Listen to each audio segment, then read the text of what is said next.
Hi, I'm Mel Pickup, Chief Executive of Bradford Teaching Hospitals, and welcome to this week's news roundup from across the Trust. Today, I'm in our newly revamped radiology department. It's been vastly improved thanks to some big-hearted donations, and you'll be getting a guided tour in just a moment. We'll also be hearing about a new grant and how it will support our intensive care nurses in the wake of the pandemic. And as we celebrate Pride Month, there's news about our Rainbow Badge scheme that supports LGBTQ patients and staff. But first, we're very lucky at Bradford Teaching Hospitals to have a very active charity.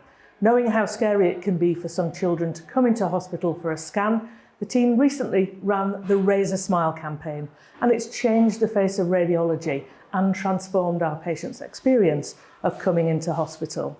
Here's Dr. Leanne Elliott, consultant paediatric radiologist, and patient and fundraiser Molly May Windle to explain what's changed. As a patient, I come in because I have something called cystic fibrosis. I have to have routine x-rays and ultrasounds. I have to use the radiology department quite a lot. I remember it as really dark, as much as there were kind of children areas that they want screaming out children areas like these now. We've tried to improve a small area of each of the different places where we do the different scans. We've based it on a woodland theme, and we really liked the idea of using nature. That's quite calming. So not only does it look nice, it helps us distract children from what's happening. We started with our waiting areas. We did a room in X-ray, we improved a room in A&E, some rooms in ultrasound, in CT and MRI. We made improvements in every area where children might visit. What we know is if families are at ease, so if parents and carers are at ease, often the children are more at ease as well. Thanks very much both, and thanks to everyone, indeed, who helped fundraise. Now, intensive care nurses often deal with traumatic experiences, and even more so during a pandemic. As a trust, we're committed to finding ways to support our staff, so we're delighted to have received a grant from the Burdett Trust for Nursing to investigate how colleagues can be helped with psychological support. Here's Assistant Chief Nurse for Quality and Safety Research, Angela Grange, and occupational health psychologist Ruth Sims-Ellis to tell us more. The programme is a year-long research study which is testing a psychological intervention, a coaching intervention to help equip critical care nurses with the skills to deal better with stressful situations at work. Staff working in critical care have been under a huge amount of pressure, and it's probably true of nurses working in other areas, but I think we recognise there's a particular need in our organisation to support critical care nurses, and we want to see if this intervention works with them. They'll participate in 2 separate short workshops that they can do from home. That will be with their peers, so they can talk about work-related things, but also the things that are going on. And then there'll be coaching phone calls that they'll have on a very personal basis, on a one-to-one, that they can follow up after that. Our hope with the programme is that the critical care nurses going through it will feel much more equipped to deal with the stresses of daily life in critical care, but also that the programme can be useful for lots of different people across the NHS.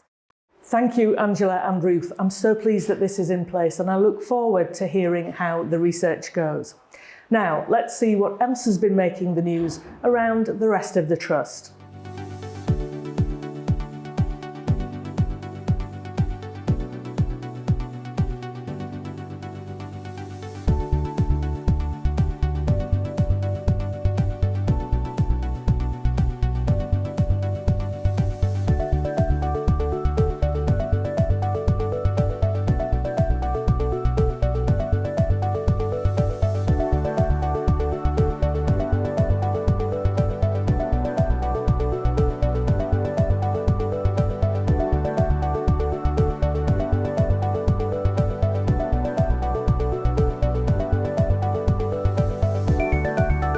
The system provides a standardised approach which identifies the level and urgency of care needed. It will demonstrate an improvement in patient safety and patient experience.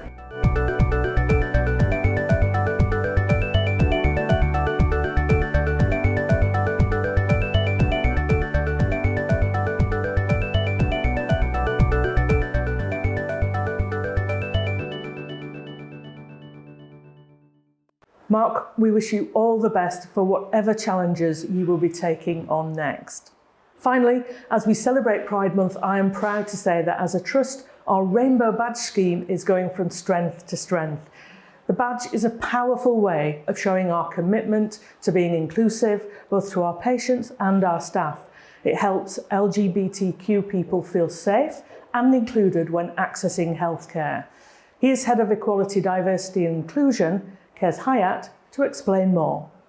The Rainbow Badge scheme really raises awareness amongst NHS staff with regards to some of the health inequalities faced by the LGBT community. The Trust is really showing that it offers an open, non-judgmental and inclusive support and care for everybody, regardless of how people may identify themselves. We've had over 900 colleagues who have undergone the training, which has been really positive. The initiative has really allowed us to raise the profile of LGBT equality across the organisation, both for our workforce and also the communities and patients that we serve.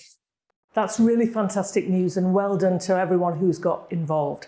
Well, that's it for another week. All of our news, as always, is updated regularly on our social media channels, Twitter, LinkedIn and Facebook. And please remember, when you get cold, get your jab. It's keeping the vaccination programme rolling that is the way out of this pandemic and back to normal life. Bye for now, and I will see you next week.